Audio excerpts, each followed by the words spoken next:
Welcome to FYI Media Networks. Rajiv Gandhi entered the turbulent world of Indian politics under the most tragic of circumstances, following the assassination of his mother, Prime Minister Indira Gandhi, in 1984. Initially, he was a reluctant politician. He had pursued a career as a commercial airline pilot, far removed from the corridors of power his family had long inhabited. His accession to the role of Prime Minister at the age of 40 made him the youngest person to hold the office in India's history. He really represented a new generation, a beacon of modernity and technological advancement for a country grappling with deep-seated challenges.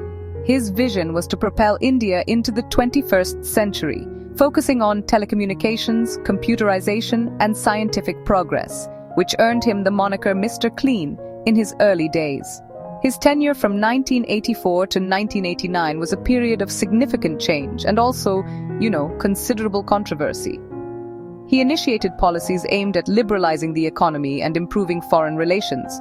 But his government was also mired in scandals, most notably the Bofors arms deal controversy, which honestly tarnished his clean image and contributed to his party's defeat in the 1989 general elections. Despite this electoral setback, Rajiv Gandhi remained a towering figure in Indian politics. He was the leader of the opposition and the face of the Indian National Congress, a party that had been central to India's identity since its independence. He was seen as a man of immense personal charm and dignity, even by his political opponents. The period leading up to the 1991 general elections was one of intense political activity and uncertainty. After the collapse of two successive coalition governments, the nation was once again heading to the polls. Rajiv Gandhi, no longer Prime Minister but still the central figure of the campaign, embarked on a grueling nationwide tour. He was charismatic and accessible, often breaking security protocols to interact directly with the crowds that thronged to see him. This very accessibility, which endeared him to millions of ordinary Indians, would ultimately prove to be a fatal vulnerability in a country where political violence was an ever-present threat. His campaign in 1991 was driven by a promise to restore political stability and continue the path of economic reform he had started. He was widely expected to return to power, with opinion polls suggesting a favorable outcome for the Congress party. The public mood seemed to be swinging back in his favor, as people yearned for a stable government after the short-lived and often chaotic coalition experiments. The campaign trail was arduous, taking him from the northern heartlands to the southern states, where he aimed to rebuild his party's support base. It was during one such campaign stop in the southern state of Tamil Nadu that his journey and a chapter of Indian history would come to a brutal and abrupt end. Please like, share, and subscribe today, as we are very close to 1K subscriber. The evening of May 21st, 1991, was warm and bustling in the small town of Sriperumbudur, located about 40 kilometers from Chennai in Tamil Nadu. A crowd of thousands had gathered for an election rally, eagerly awaiting the arrival of Rajiv Gandhi, who was campaigning for a local Congress party candidate. The atmosphere was charged with the typical energy of an Indian political event, a mix of excitement, anticipation, and loud political slogans.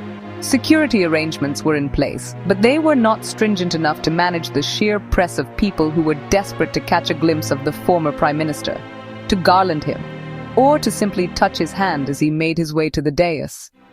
As his car arrived at the rally ground shortly after 10 o'clock at night, Rajiv Gandhi disembarked and began walking towards the elevated stage. He moved along a red carpet, flanked by supporters and local leaders, greeting the enthusiastic crowd with his characteristic smile and folded hands. People surged forward, creating a chaotic scene that overwhelmed the security cordon. Among those waiting in the crowd was a young woman, later identified as Dhanmoji Rajaratnam, also known as Dhanu. She wore glasses, carried a garland of sandalwood, and seemed like just another admirer eager to honor the visiting dignitary, a common sight at such rallies across the country. Dhanu moved towards Rajiv Gandhi, positioning herself in his path. As he stepped forward to accept her garland, she bowed down, ostensibly to touch his feet in a traditional gesture of respect. This single, seemingly innocent act was, in fact, the trigger for a devastating plan. Concealed beneath her clothing was a powerful belt bomb packed with RDX explosive and thousands of steel pellets, designed to inflict maximum damage in a crowded space. The moment she bent over, she detonated the device. The resulting explosion was immense. A blinding flash of light followed by a deafening roar that tore through the night and the festive atmosphere of the rally. The immediate aftermath was a scene of utter horror and pandemonium. The powerful blast instantly killed Rajiv Gandhi and at least 14 other people, including the assassin herself, police officers, and party workers. Dozens more were grievously injured, their bodies torn apart by the shrapnel. The red carpet was soaked in blood, and the air was thick with smoke and the cries of the wounded. A local photographer's camera, which was found intact amidst the wreckage, contained a chilling final photograph, capturing the assassin Dhanu standing with her garland just moments before she lunged forward, immortalizing the final seconds of a national tragedy that would leave India in a state of profound shock. The investigation that followed the assassination swiftly pointed towards the Liberation Tigers of Tamil Eelam, or LTTE, a militant separatist group from neighboring Sri Lanka. The motive for this audacious act of terror was rooted in Rajiv Gandhi's decision, made during his time as Prime Minister, to intervene in the Sri Lankan Civil War. In 1987, he signed the Indo-Sri Lanka Accord and dispatched the Indian Peacekeeping Force, or IPKF, to the island nation with the initial aim of disarming the various Tamil militant groups, including the LTTE, and establishing peace.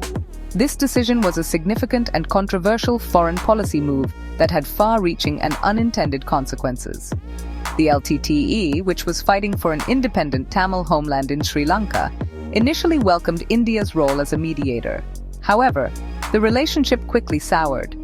The Indian forces soon found themselves in direct and bloody conflict with the very militants they were supposed to protect and disarm.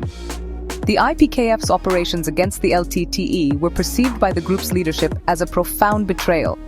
LTTE chief Velupillai Prabhakaran, a ruthless and strategic commander, viewed Rajiv Gandhi as personally responsible for the deaths of his fighters and the suffering of the Tamil population during the IPKF's presence. He saw Gandhi's potential return to power in 1991 as a direct threat to his organization's existence and ambitions. The plot to assassinate Rajiv Gandhi was meticulously planned and executed under Prabhakaran's direct orders. The operation was masterminded on the ground by a one-eyed LTTE intelligence operative named Sivarasan, a key figure who coordinated the entire conspiracy. He assembled a team of dedicated operatives, including the suicide bomber Dhanu and her backup, Subha. The plan involved extensive reconnaissance, dry runs, and the creation of a network of local sympathizers in Tamil Nadu who provided shelter, logistical support, and vital information. This network allowed the assassins to blend in and move undetected as they prepared for their deadly mission. The investigation, led by a special investigation team of India's Central Bureau of Investigation, was one of the largest and most complex in the country's history. It painstakingly pieced together the conspiracy, tracing the communication trails and financial links back to the LTTE leadership in Sri Lanka. The manhunt for Sivarasan and his key accomplices became a national obsession.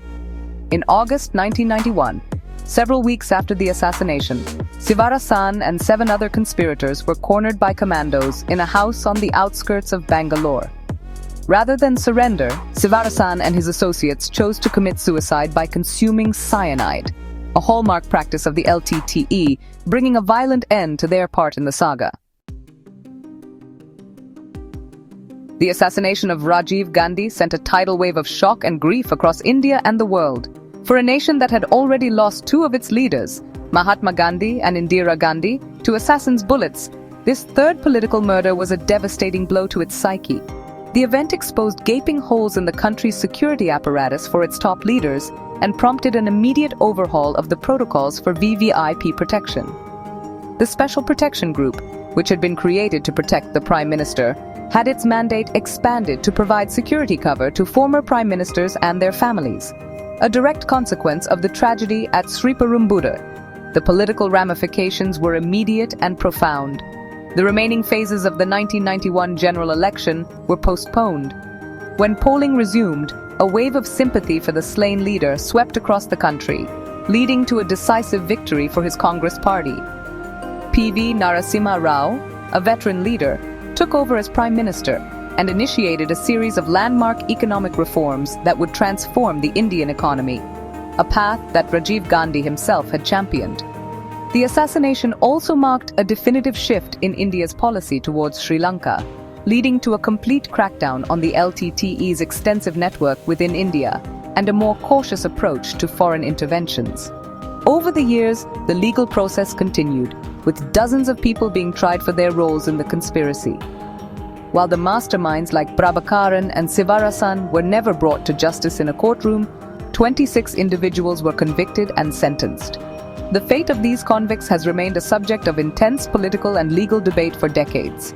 Several, including Nalini Sriharan and A.G. Perarivalan, spent over 30 years in prison before their eventual release by the Supreme Court, sparking national conversations about justice, retribution, and the possibility of forgiveness for their roles in such a heinous crime. Today, Rajiv Gandhi is remembered in multiple ways. He is honored for his vision of a modern, technologically advanced India, and his birth anniversary is observed as Sadbhavana Diwas, or Harmony Day. He is also remembered as a tragic figure, a leader whose life was cut short at a pivotal moment in his country's history. The assassination remains a dark chapter, a reminder of the brutal intersection of politics and violence. While the core facts of the conspiracy are well established, questions and debates linger, particularly around the release of the convicts and the broader political context of the era, ensuring that the legacy of that fateful night in 1991 continues to resonate in the Indian conscience.